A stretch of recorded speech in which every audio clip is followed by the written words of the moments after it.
In more news, Venezuela has condemned what it said was a military provocation by neighboring Trinidad and Tobago in coordination with the U.S. Central Intelligence Agency aimed at spurring a full military confrontation with the Latin American nation.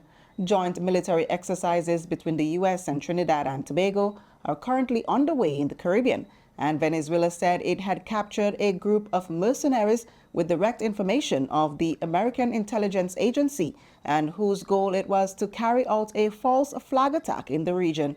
A false flag attack is an operation when an act is carried out in such a way that a different party appears responsible.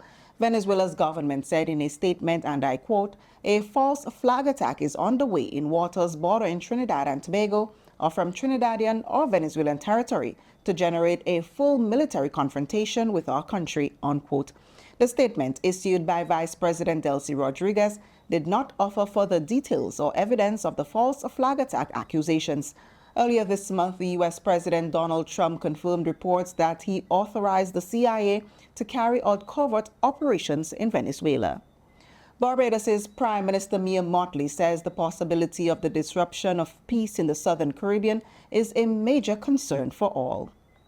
The violent actions that this buildup has led to needs to be the subject of dialogue.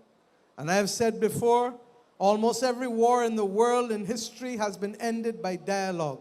So let us have dialogue to stop the war rather than to prevent the war from starting, rather than to stop it when it has started. Speaking at her party's conference on the weekend, Mottley said the buildup of military assets in the Southern Caribbean is destabilizing. We are facing, my friends, an extremely dangerous and untenable situation in Southern Caribbean. And as a people with a tragic history of being subjected to centuries of big power, orchestrated genocide, terrorism, and warfare, and as a small state, we have invested tremendous time and energy and effort in establishing and maintaining our region as a zone of peace. Dominica's Prime Minister Roosevelt Skerrit has called for urgent dialogue, even as it seems that the United States is racing towards war with Venezuela. And of course, we in Barbados and Dominica, and indeed the wider Caribbean, offer ourselves as intermediators so that we can bring the two forces together. And let us understand that there can be common sense and agreement and disagreement. But we have to ensure that we do not have a situation of our region descending into turmoil. U.S. Senator Lindsey Graham has signaled that the U.S. is getting ready to go into Venezuela.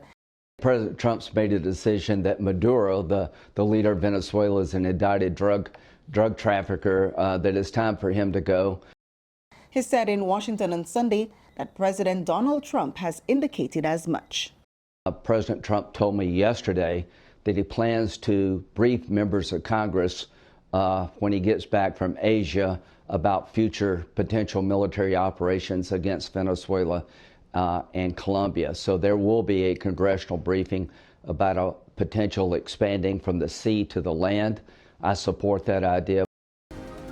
CARIBUPDATE News Nightly, the home of original reporting.